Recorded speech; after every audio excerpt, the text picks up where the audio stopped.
wabarakatuh. Alhamdulillah rabbil alamin, nahmaduhu wa nasta'inuhu wa nastaghfiruh wa na'udzu billahi min shururi anfusina wa min sayyiati a'malina.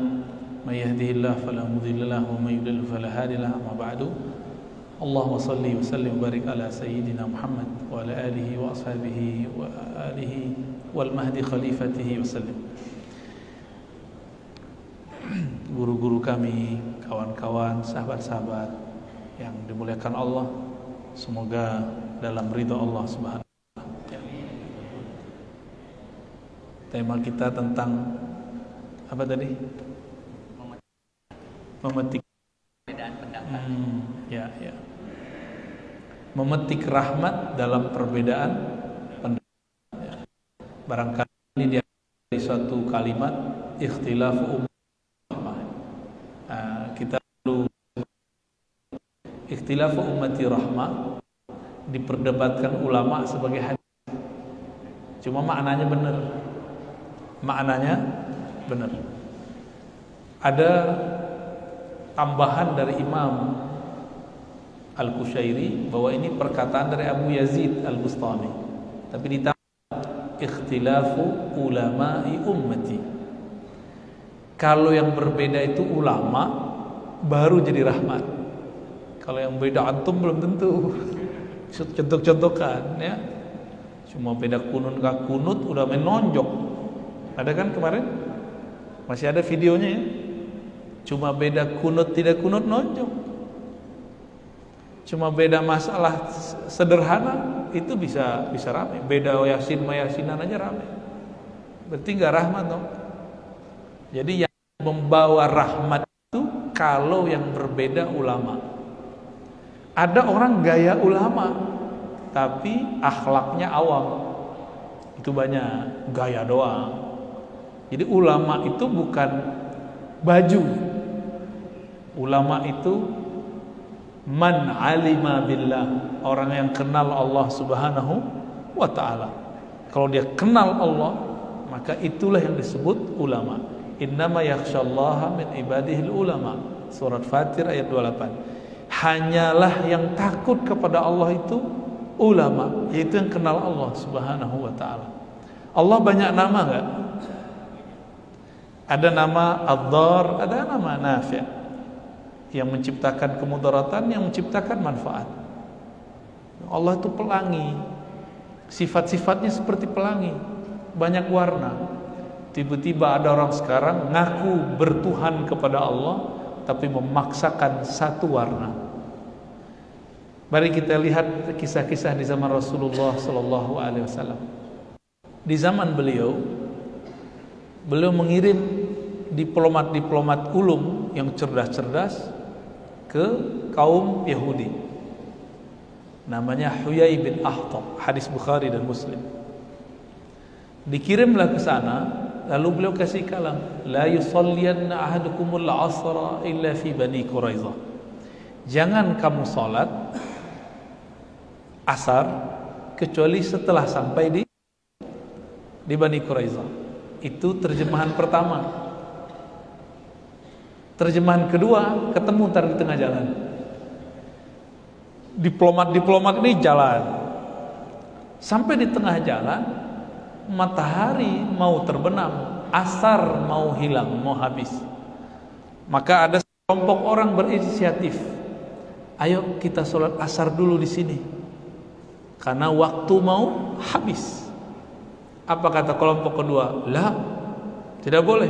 Nabi bersabda, la yusalliyanna ahadukumul asra illa fi Bani Quraizah.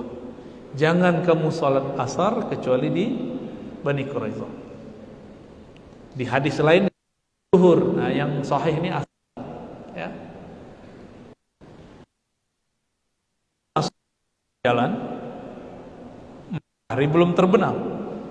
Sekelompok kedua sholatnya setelah sampai di Bani Quraizah, tapi asar sudah habis, maghrib sudah mendekati isya. Kira-kira yang benar yang mana? Yang sholat di waktu asar atau yang sholat asar di waktu maghrib? Besok pagi mereka OU dengan Huyai bin Akhtab. Jadi awal-awal Islam dibolehkan bekerja sama dengan non-muslim dengan syarat mereka tidak menyerang agama dan tidak mengusir kita dari negeri, sesuai surat Mumtahanah ayat 8 dan 9. Pulanglah mereka, kelompok yang sholat asarnya di waktu maghrib lapor kepada Rasulullah. Apa kata mereka? Ya Rasulullah, ini sekelompok orang yang ikut dengan kami, yang engkau perintahkan bersama kami, mereka melanggar sunnah. Maksudnya apa kata Nabi? Mereka sholat asar di tengah jalan wahai Rasulullah, sedangkan kami sholat asar di Quraizah. Ya, apa kata Nabi? Asabtat sunnah, kamu dapat sunnah. Ditanya sama kelompok yang sholat di tengah jalan, benar kamu sholat asar. Disitulah terjadi dialog sebenarnya yang di hadis tidak disebutkan secara detail. Maksudnya gini, kenapa kamu sholat asar di tengah jalan? Mereka mengatakan, wahai Rasulullah, kami memahami buru-burulah engkau ke Bani Quraizah sehingga sempat sholat asar di sana. Kalau nggak sempat ya kami sholat asar di jalan. Jadi maksud kami, pemahaman kami, engkau berkata bersegeralah. Sedangkan kelompok kedua memahami mesti sholat di Bani Quraizah. Apa kata Nabi? Asabta, kamu benar. Yang pertama asabta sunnah, kelompok yang sholat maghrib, sholat asar di waktu maghrib, asabta sunnah. Yang kedua asabta, artinya sama. Kamu benar sesuai dengan teks sunnah. Yang kedua, kamu benar sesuai pemahaman. Maka ada yang disebut benar, shawab, ada benar al-haq, itu beda. Jadi ada dua karakter kebenaran. Al-haq milik Allah mutlak, suci, ingkar kepadanya, beda dengannya kufur. Tapi ada yang disebut shawab. Apa arti shawab? Shawab itu usaha mendekati al-haq. Maka semua usaha mendekati al-haq disebut shawab, meskipun keliru. Asabta, itu kata Nabi sallallahu alaihi wasallam. Maka Nabi gak bilang asabta al-haq, enggak. Nabi cuma bilang asabta sunnah, asabta. Sekarang muncul orang merasa dirinya al-haq, maka beda sama dia, beda dengan al-haq. Ini kesombongan, gak boleh. Tidak boleh ada hamba Allah merasa dirinya alal-haq. Dia hanya boleh mengatakan kami ilas sawab ilal haq. Kami berada di atas sawab, usaha mencapai al-haq. Orang udah nyantri 20 tahun baca Quran, baru hijrah 2 tahun. Kira-kira ketepatan sampai kepada al-haqnya mana? Mana yang lebih cepat? Yang 20 tahun atau 2 tahun? Ngaca, ya. Banyak sekarang orang baru belajar agama 2 tahun, 3 bulan, 5 bulan, 10 bulan, setahun lewat YouTube lagi. Berani nyalahin kiai yang sudah 15 tahun, 20 tahun, 30 tahun mewakafkan dirinya untuk agama, mengajar kitab setiap hari, berbuihkan Al-Quran dan Sunnah harinya. Maka kita harus ngaca kita. Kira-kira kalau yang ngerti baca kitab, bahasa Arab sudah sekian tahun, dengan orang yang baru hijrah, lebih tepat yang mana nih pemahamannya? Yang ngerti bahasa Arab. Yang ngerti bahasa Arab juga beragam. Ada yang sudah sebulan, ada yang sudah setahun, ada yang sudah 10 tahun, ada yang 20 tahun. Maka sama kayak kita kerja, orang yang sudah lama kerja dia pengalamannya lebih banyak, ya. Jadi jangan coba-coba menyalahkan orang cuma karena beda sama kita. Husnuzon sama dia. Ini Nabi ambigu nggak? Ada yang berani bilang Nabi ambigu? Kafir, ya. Karena sibabul muslim fusuk, itu hadisnya. Mencaci muslim fasik, mencaci Nabi kafir. Sibabun Nabi kufrun, mencaci maki Nabi, menghina Nabi kufur. Gimana kira-kira? Antum sholat nih hari ini, ada kawan belum sholat, gimana? Kawan kafir nggak? Belum tentu. Jangan-jangan antum lagi sholat, bawa kerjaan lagi sholat.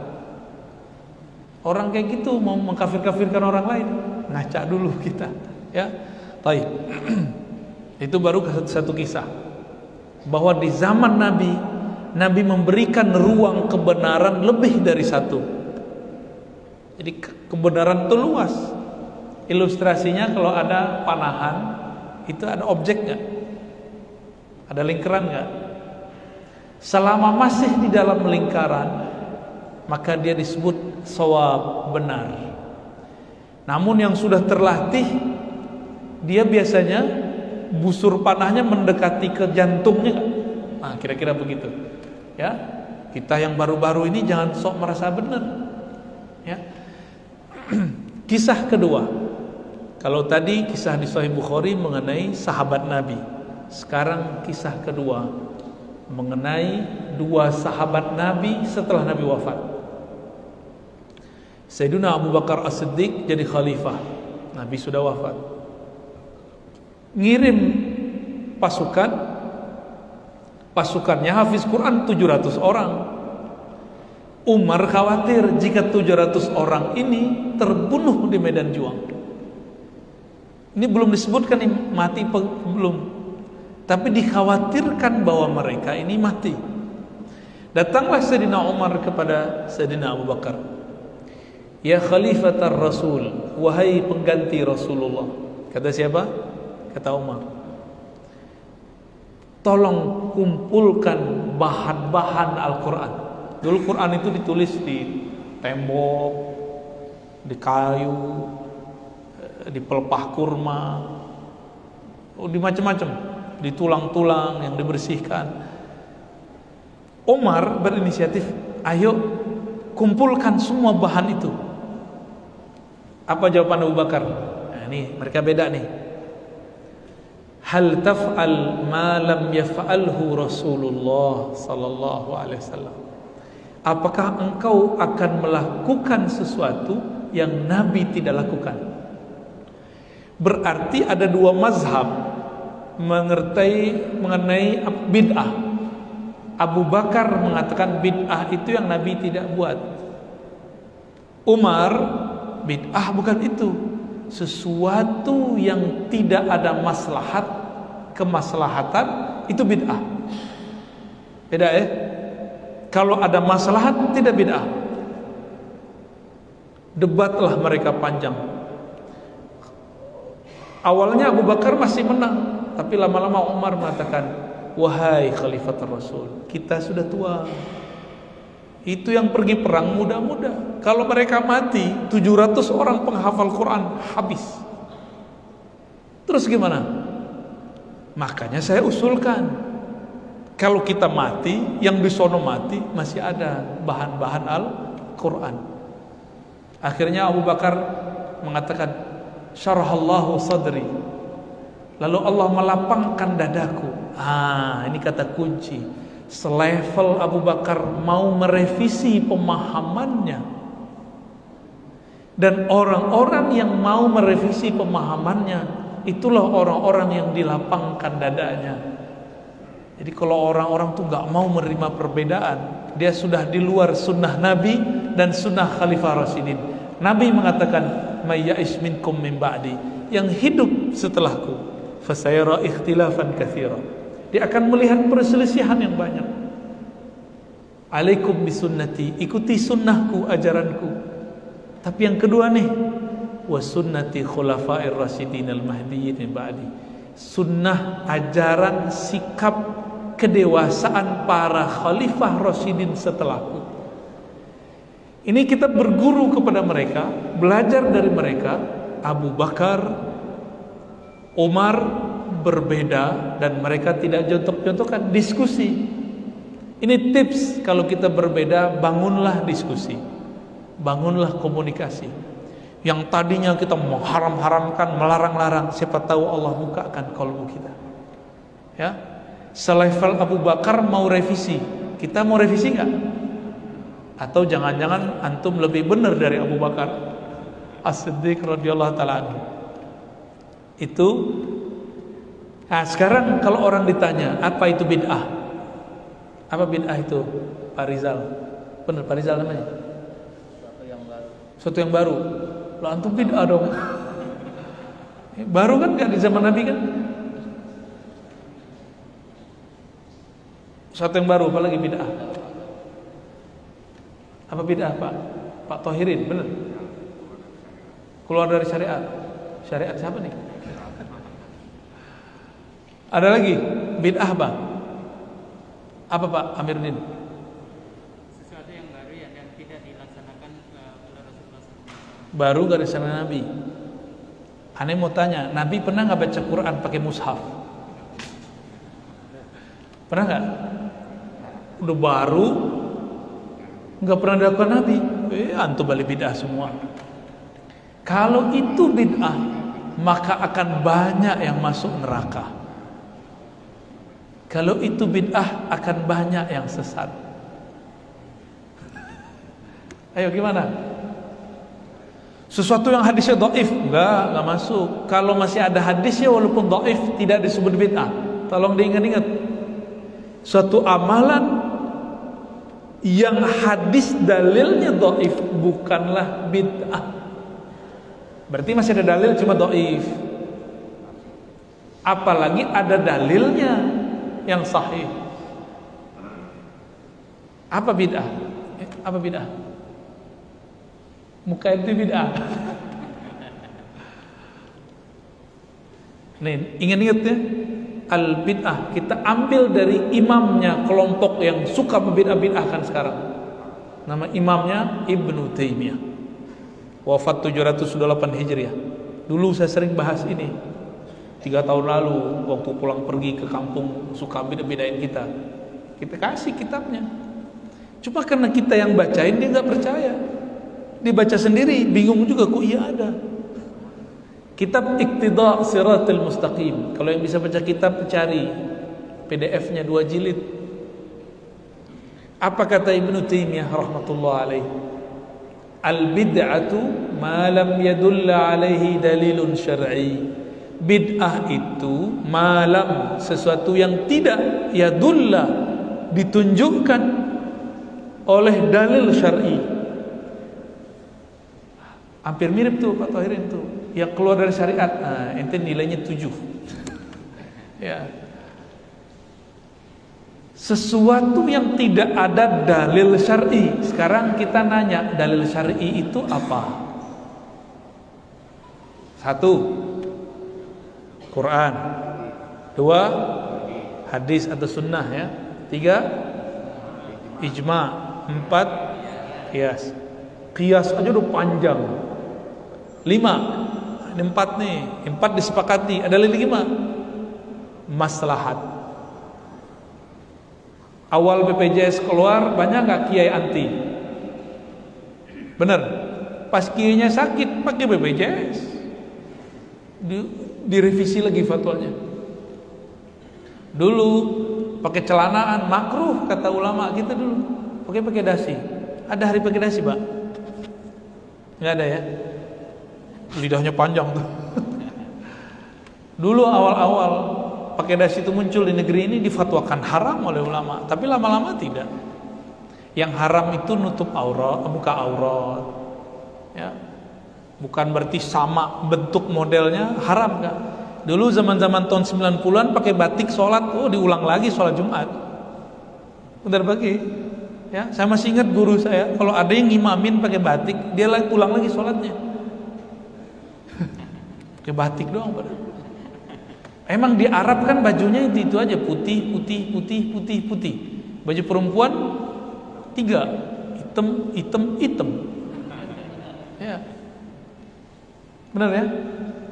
Karena emang negerinya begitu, hijaunya jarang, padang pasir lebih banyak, gunung, padang pasir, begitu aja. Negeri kita banyak warna, maka itu mempengaruhi budaya. berpakaian. Oke, kembali. Jadi bid'ah itu yang tidak ada dalil syariatnya. Dalil syariat tadi udah berapa? Quran, sunnah, ijma, qiyas. Ada lagi tadi maslahat. Yang ngomong bukan saya, yang ngomong Ibnu Qayyim, murid Ibnu Taimiyah, imam kelompok yang sekarang suka membid'ahkan. Apa kata Ibnu Qayyim? Kullu maslahatin dinun. Setiap kemaslahatan itu agama, itu dalil. Ya, fingerprint bid'ah itu Pak. Wajib fingerprint nggak? Wajib. Saya kabur nggak berani kerja di suatu tempat karena pakai fingerprint. Udah jadi orang lepas aja kita, ngajar tetap ngajar di kampus, tapi yang nggak pakai fingerprint. Kalau fingerprint, saya mundur lagi, ya, mundurkan diri kita dari kampus.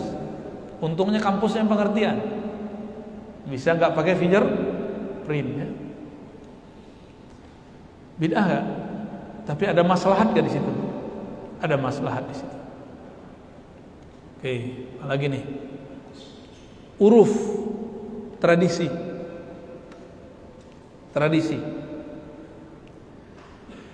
Tradisinya orang Arab sholat pakai sarung atau pakai celana di zaman Nabi?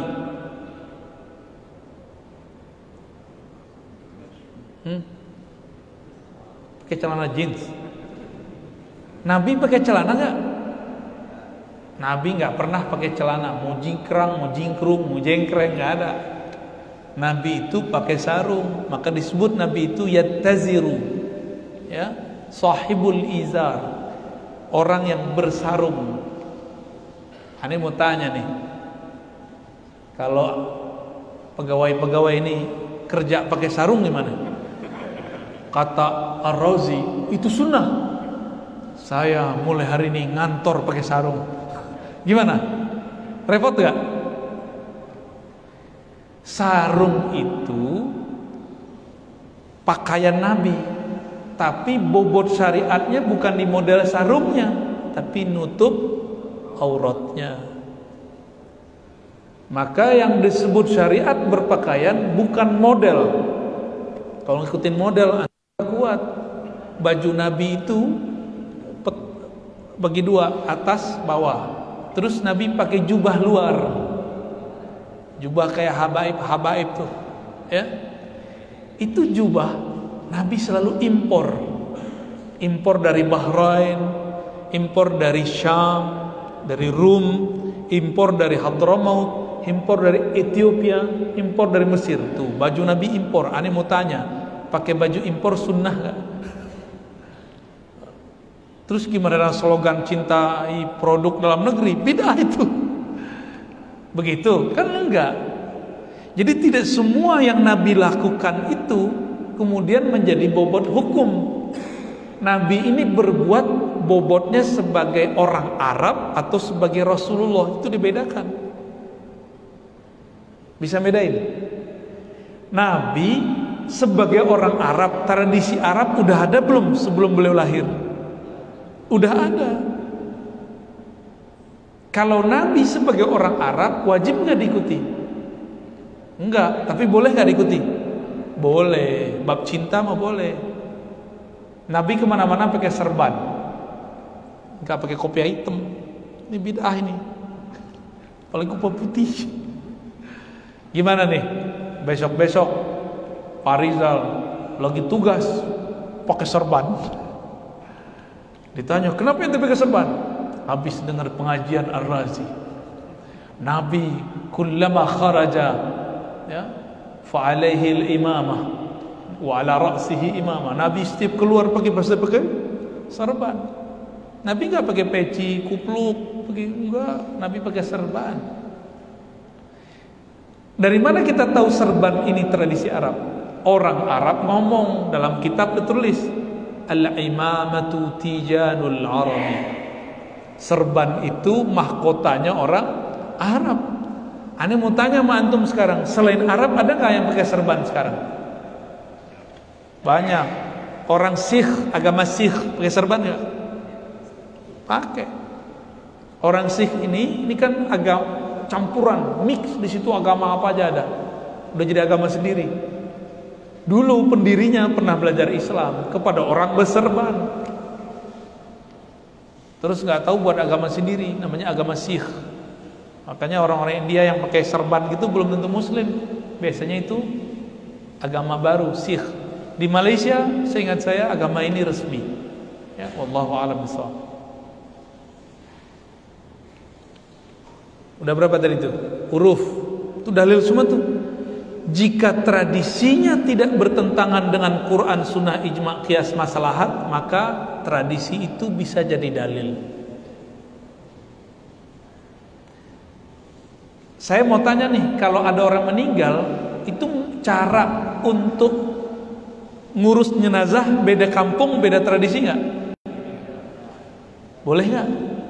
Tapi biasanya tuh ibu-ibu atau yang tua-tua tuh fanatis, harus begini, nggak boleh begitu. Tengkar dekat orang mati.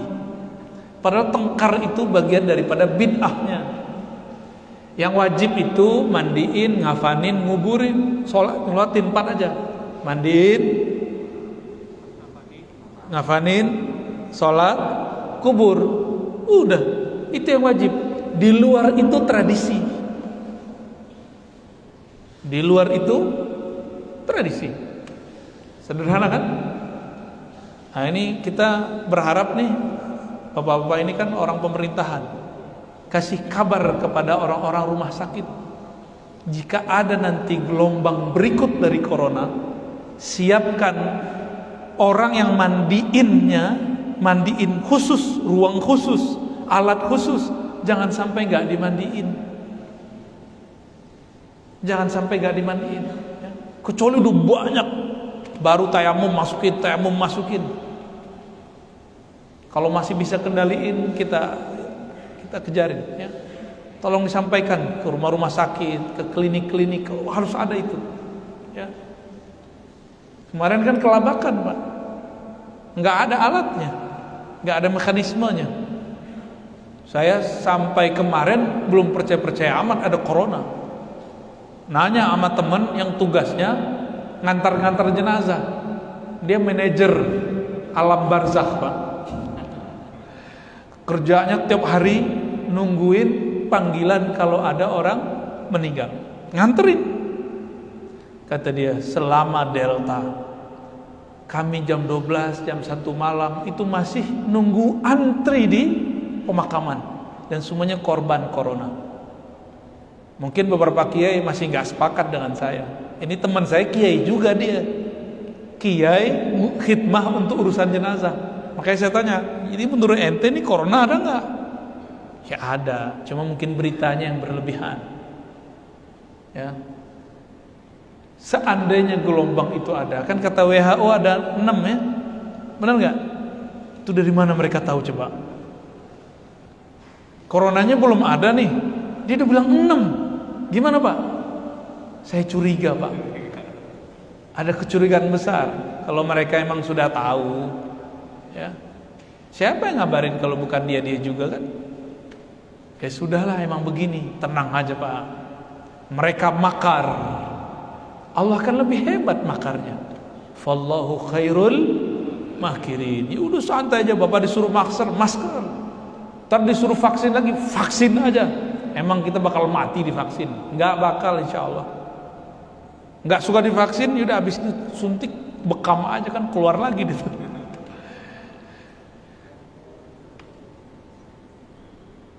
Apalagi hukumnya? Ada namanya qaulus sahabi, perkataan sahabat. Ada amal ahli Madinah, ada syar'u man qablana syar'u. Banyak dalil itu. Selama masih ada dalilnya, meskipun diperdebatkan, dia bukan bid'ah. Ya, ini kaidah ya. Selama masih ada ulama yang mengamalkannya, ada dalil jadi sandarannya, hatta walau kana dha'ifan. Meskipun dalil itu diperdebatkan kesahihannya, kedhaifannya, maka dia tidak disebut bid'ah. Saya sering mencontohkan, penilaian sahih dhaif itu ulama, bukan nabi. Saya ini dulu alhamdulillah diizinkan Allah ketemu guru yang mengajarkan cara meneliti hadis sahih tidak sahih, detail. Ada cara panjang, ada cara pendek, ada cara lama, ada cara cepat. Dalam hitungan detik kita bisa tahu ini hadis dhaif, ini hadis sahih. Sudah ada mekanismenya, karena itu ilmiah.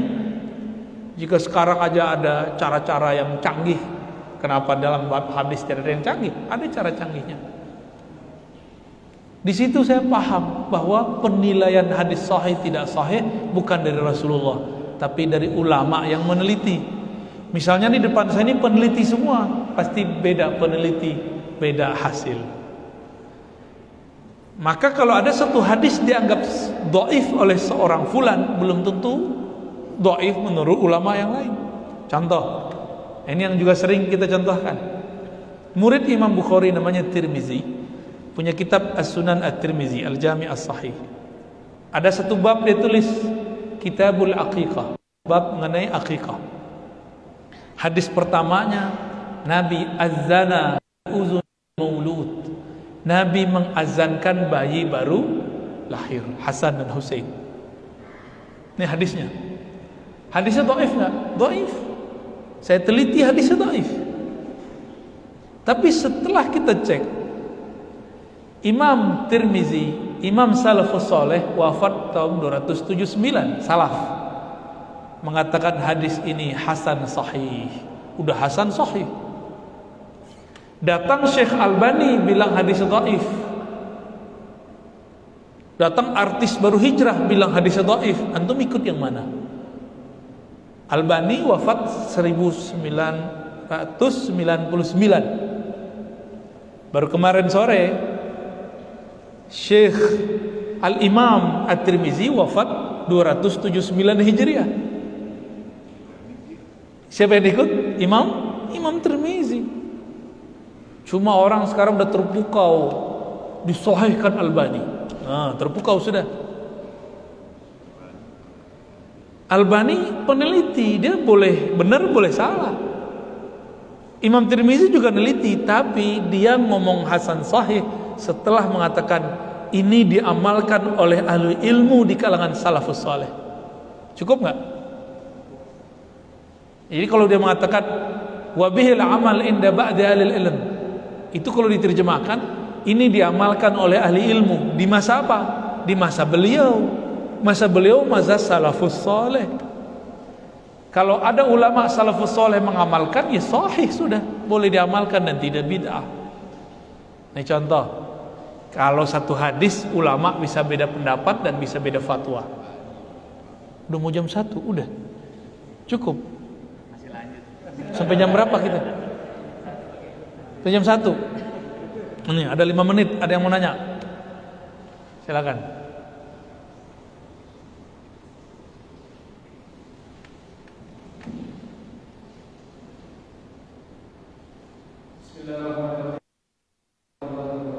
Assalamualaikum.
Oke. Baik. Assalamualaikum. Baik, Pak Hanif ya? Bener? Udah ustadz juga nih kayaknya nih.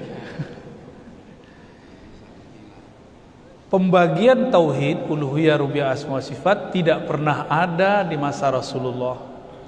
Tidak pernah ada di masa sahabat, masa tabi'in, tabi'ut tabi'in. Baru ada di zaman Ibnu Battah. Itu setelah zaman salaf. Itu pun bukan 3 versi Ibnu Taimiyah, 3 versi dia beda. Dan itu pembagian bukan dari Allah, tapi dari ulama namanya Ibnu Battah. Dia punya kitab juga Al-Ibanah. Ya. Dan bukan salafus saleh.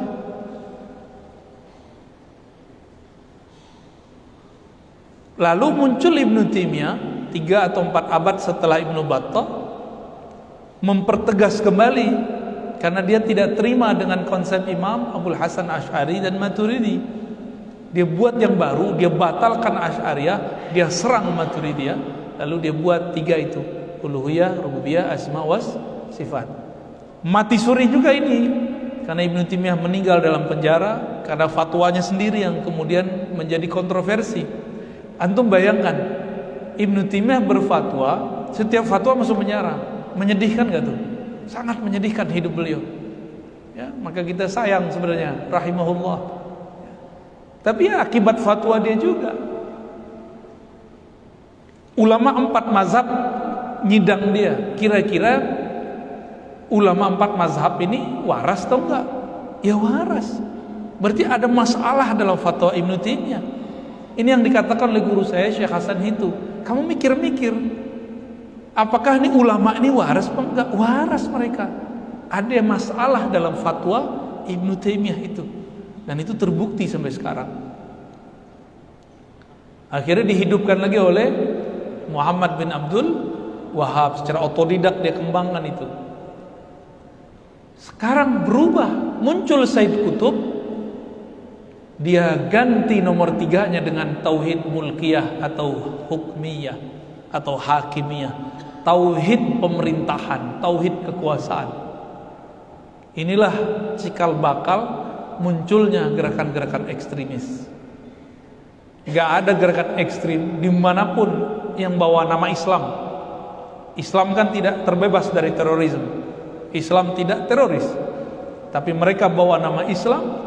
Dan kita cek ternyata kisi-kisi akidahnya uluhiyah rububiyah, nomor 3-nya tauhid mulkiyah, tiada kekuasaan kecuali kekuasaan Allah.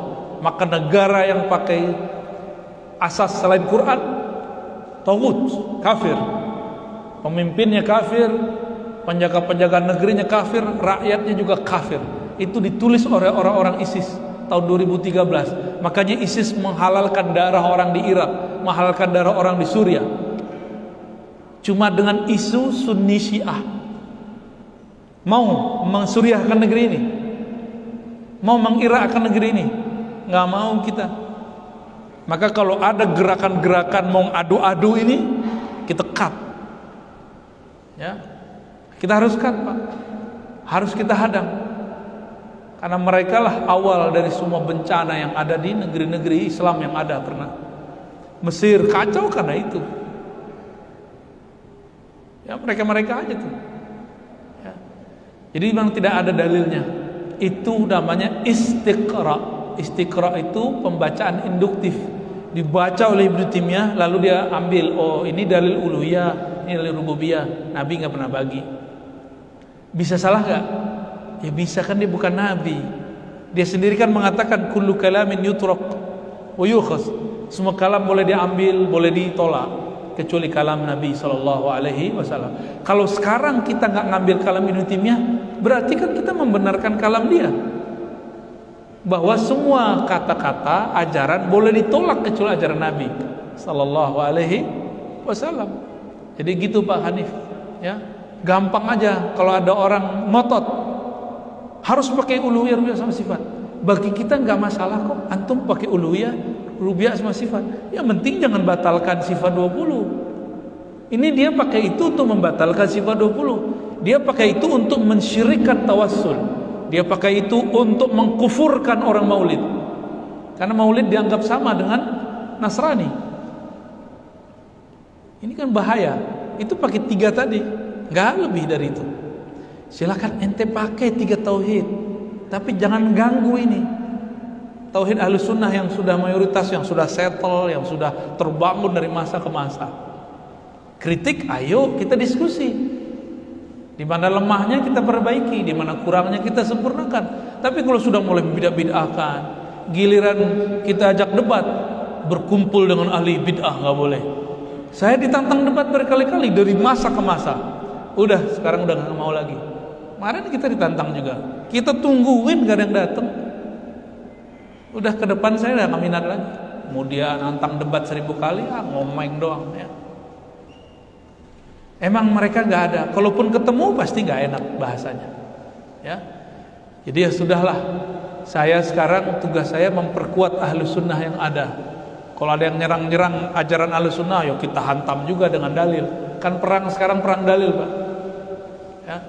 Belum perang fisik, jangan dulu, ntar dulu, sabar-sabar dulu ya. Jangan main bom-bom dulu nanti. Kalau masih bisa diskusikan, kita diskusikan dulu. Ala kulli hal, tidak ada di ayat Quran, di sunnah, di ijma', di qiyas perintah ajaran mengenai 3 pembagian itu. Itu murni pembagian ijtihad dari Ibnu Taimiyah. Kalau benar semoga dia dapat pahala. Kalau salah semoga dia dimaafkan Allah Subhanahu wa taala. Udah lapar ya? Ya. Baik Bapak Ibu Saudara sahabat yang dimuliakan Allah, mari kita tutup kajian ini dengan berdoa sejenak. Astaghfirullahalazim, astaghfirullahalazim. Allahumma ya Rahman ya Rahim ya Karim ya Azim, ya Sami' ya Basir ya Alim, ya Aliman bidati sudur. Ya Allah yang mengetahui isi hati kami. Salli ala Sayyidina Muhammad. Sampaikan salam rindu kami kepada Nabi Muhammad. Sampaikan maaf kami kepada Nabi Muhammad. Allahumma ya man huwa az-zahir, ya man huwa batin, yang maha zahir, yang maha batin. Engkau maha mengerti siapa kami, dari mana kami, mau kemana kami. Maka ya Rabb, fa'arsyidna, fa'arsyid ahlana wa dhurriyyatina wal hadirin wal hadirat. Bimbinglah kami, bimbing keluarga kami, anak istri kami, bimbing orang yang hadir, bimbing orang-orang yang mengurusi negeri ini, bimbing ulama-ulama kami, bimbing jamaah-jamaah kami kepada Engkau ya Rabb. Allahumma ya muqallibal qulub, ya Allah, kalbu kami ada di dalam genggaman-Mu. Engkaulah yang membolak-baliknya ya Rabb. Fasabbit qulubana ala dinika wa ta'atik. Maka bolak-baliklah kalbu kami dalam kebenaran, dalam keberkahan, dalam cahaya-Mu, sehingga kami beramal dengan amalan yang diajarkan Nabi-Mu, dan kami wafat dalam ajaran millat Rasulullah sallallahu alaihi wasallam. Allahumma adfa'anna al-bala. Ya Allah yang menolak semua keburukan, tolaklah bala dari negeri ini. Seandainya pun Engkau turunkan bala ya Rabb, maka berikan kami keteguhan iman, berikan kami kesabaran. Jika memungkinkan ya Allah, panjangkan umur kami dalam sehat dan taat dan bermakrifat kepada Engkau. Jika tidak ya Allah, wafatkan kami dalam keridhaan Engkau. Rabbana atina fid dunya hasanah wa fil akhirati hasanah wa qina adzabannar. Wakhtim lana bil khairat wa sallallahu ala nabiyyina Muhammad walhamdulillahi rabbil alamin. Mohon maaf dari kami, mohon izin. Assalamualaikum warahmatullahi wabarakatuh.